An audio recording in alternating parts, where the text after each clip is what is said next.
उदय भान जी, भूपिंदर हुड्डा जी, कुमारी सैलजा जी, रणदीप सिंह सुरजेवाला जी,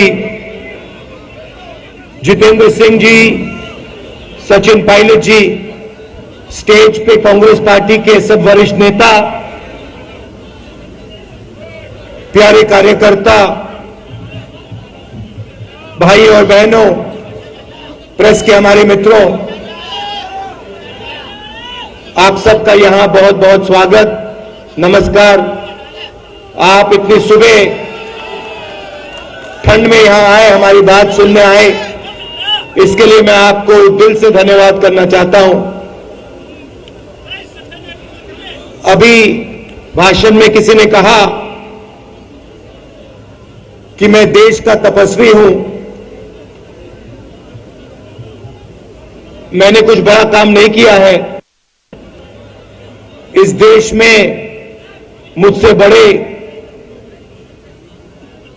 करोड़ों तपस्वी हर रोज सुबह उठकर 4 बजे सुबह उठकर खेतों में काम करते हैं, मजदूरी करते हैं और इन सड़कों पे अपनी पूरी जिंदगी चलते हैं। तो ये कोई बड़ा काम नहीं किया है कि हम कन्याकुमारी से कश्मीर चल दिए हैं। इससे बड़ा काम हर रोज इस देश के गरीब लोग, किसान, मजदूर, छोटे दुकानदार सब करते हैं। सड़कों पे चलने से बहुत कुछ सीखने को मिला, जो शायद गाड़ी में, हवाई जहाज में, हेलीकॉप्टर में सीखने को नहीं मिलता है। यात्रा कन्याकुमारी और श्रीनगर में हिंदुस्तान के तिरंगे को हम लहरा के छोड़ेंगे। कोई भी शक्ति इस यात्रा को नहीं रोक सकती है। और इसका कारण है, ये यात्रा कांग्रेस पार्टी की यात्रा नहीं है। ये लोग चल रहे हैं, मगर ये यात्रा हिंदुस्तान के किसानों की है, मजदूरों की है, छोटे दुकानदारों की है, और जो हमारे करोड़ों बेरोजगार युवा हैं, नहीं दिखाई दे रहा है। ये यात्रा उनकी है। मुझसे पहले पूछा गया, बीजेपी के नेताओं ने पूछा कि यात्रा की क्या जरूरत है, क्या जरूरत है कन्याकुमारी से कश्मीर चलने की। तो मैंने उनका जवाब दिया, आपके नफरत के बाजार में,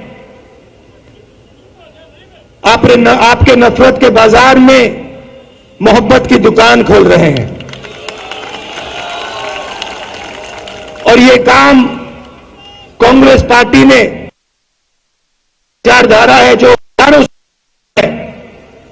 जब भी ये लोग इस देश में, इस धरती में नफरत फैलाने निकलते हैं, एकदम हमारे विचारधारा के लोग बाहर निकलकर मोहब्बत और प्यार फैलाना शुरू कर देते हैं। भाइयों और बहनों, ये नई लड़ाई नहीं है। ये मत सोचिए कि ये लड़ाई आज की लड़ाई है, 21वीं सदी की लड़ाई है। ये लड़ाई हजारों साल पुरानी है, हजारों साल पुरानी है। और इसमें दो विचारधाराएं लड़ती हैं और लड़ती आ रही हैं। एक विचारधारा जो चुने हुए लोगों को फायदा पहुंचाती है, लोगों को और पहुंचाती थी, और दूसरी विचारधारा जो जनता की आवाज है, जो जनता का दर्द है, जो किसान की आवाज, मजदूर की आवाज, उसकी विचारधारा है। तो यह लड़ाई चलती आ रही है, चलती जाएगी, मगर इस लड़ाई में कांग्रेस पार्टी का आज रोल है, हम सब का रोल है। इसीलिए हमने ये यात्रा शुरू की है। सीखने को बहुत मिला। यात्रा में लंबे भाषण नहीं देते हैं, 6 बजे सुबह शुरू होती है और आमतौर से 6-7 घंटे हम चलते हैं। आजकल नेताओं को आदत हो गई है, और मैं हर पार्टी की बात कर रहा हूं, मैं कांग्रेस पार्टी की बात कर रहा हूं, बीजेपी की बात कर रहा हूं, समाजवादी सब पार्टियों की बात कर रहा हूं। आजकल नेताओं के बीच में और जनता के बीच में खाई बन गई है। नेता सोचते हैं कि जनता की बात सुनने की जरूरत नहीं है और भाषण देते, घंटों लंबे भाषण देते हैं। इस यात्रा ने उसको बदलने की कोशिश की है।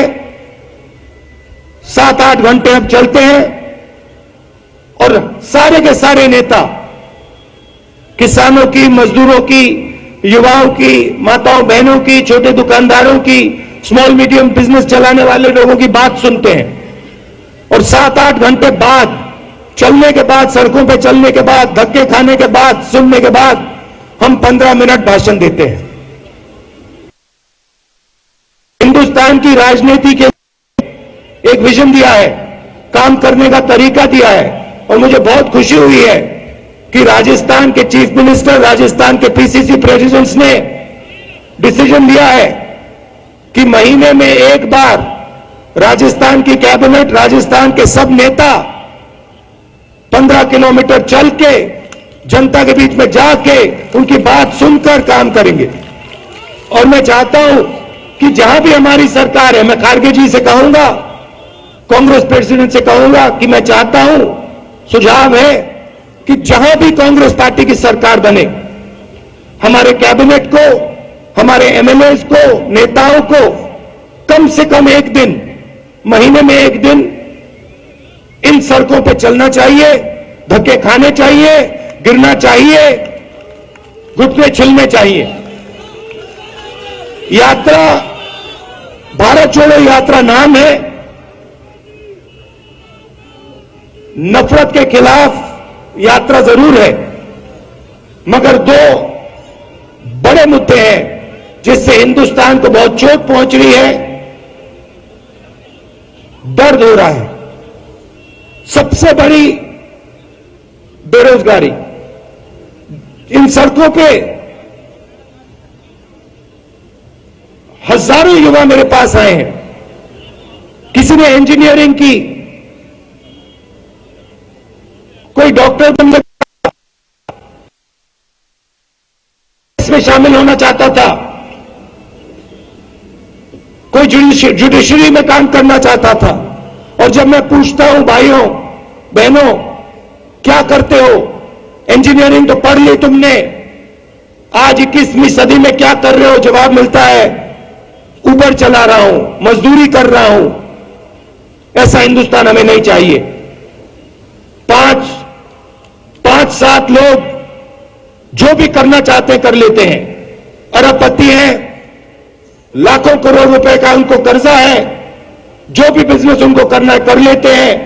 इंफ्रास्ट्रक्चर, एयरपोर्ट, पोर्ट, खेती, जो भी करना चाहते हैं, एग्रीकल्चर जो भी करना चाहते हैं, 1 सेकंड में वो कर लेते हैं। और जो छोटे व्यापारी हैं, स्मॉल और मिडिल साइज बिजनेस चलाते हैं, उनको परे कर दिया है। मैंने अपने भाषणों में कहा, नोटबंदी, जीएसटी पॉलिसी नहीं है। नोटबंदी और जीएसटी छोटे व्यापारियों को मारने के हथियार हैं, उनको खत्म करने के हथियार हैं। और लक्ष्य है कि हिंदुस्तान के सबसे अमीर 2-3-4 लोगों को हिंदुस्तान का पूरा धन पकड़ा दिया जाए। नतीजा यह है कि आज ये देश अपने युवाओं को रोजगार नहीं दे पा रहा है। तो दूसरा मुद्दा यह है। और तीसरा मुद्दा उतना ही जरूरी, महंगाई। आपको याद होगा कि जब यूपीए की सरकार थी, गैस सिलेंडर 400 रुपए में मिलता था। आज 1000 रुपए में गैस सिलेंडर मिलता है। 1200 रुपए में मिलता है। पेट्रोल 60 रुपए का मिलता था, आज कितने का मिलता है? 107 रुपए का मिलता है। और जहां भी नरेंद्र मोदी जी जाते थे, जहां भी बीजेपी के नेता जाते थे, महंगाई की बात करते थे, मगर आज महंगाई की बात नहीं करते। तो ये 3 मुद्दे हैं।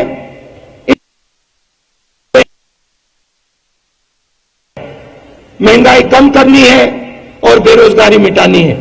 आप सब आए, आपने इतना प्यार दिखाया और पूरे रास्ते पे मैं आपको बता रहा हूं, देखिए आप आज देखना, एक बात नोट करना, जैसे आज सुबह मुझ में कोई थकान नहीं है, वैसे ही शाम को आप मेरा चेहरा देखना जब मैं भाषण दूंगा, जैसा आज सुबह मैं दिख रहा हूं वैसा ही मैं शाम को दिखूंगा, कोई थकान नहीं होती। देखिए राजस्थान के लोग, राजस्थान के हमारे नेता बैठे हैं स्टेज पे, गहलोत जी बैठे हैं, दोतासरा जी बैठे हैं, पायलट जी बैठे हैं, जितेंद्र जी बैठे हैं, हरीश चौधरी जी बैठे हैं, इनका चेहरा देखिए, क्या ये 17 दिन चले हैं, 25-25 किलोमीटर चले हैं, हाफ मैराथन हर रोज दौड़ी है इन्होंने, क्या इनके चेहरों पे थकान दिख रही है? कुछ नहीं। क्यों? क्योंकि हम अपनी शक्ति से नहीं चल रहे हैं, हम आपकी मोहब्बत और आपकी शक्ति के साथ चल रहे हैं। तो आपने मदद की, आपने पूरी शक्ति अपनी डाल दी इस यात्रा में, इसके लिए मैं बहुत आभारी हूं और दिल से आपका धन्यवाद करना चाहता हूं। और अब चलो हरियाणा की इन सड़कों पे अगले 3 दिन हम चले और हरियाणा की जनता के दिल में जो दर्द है उसको सुने। बहुत बहुत धन्यवाद, नमस्कार, जय हिंद। आओ हम सब साथ चले राहुल जी के, और मैं इनसे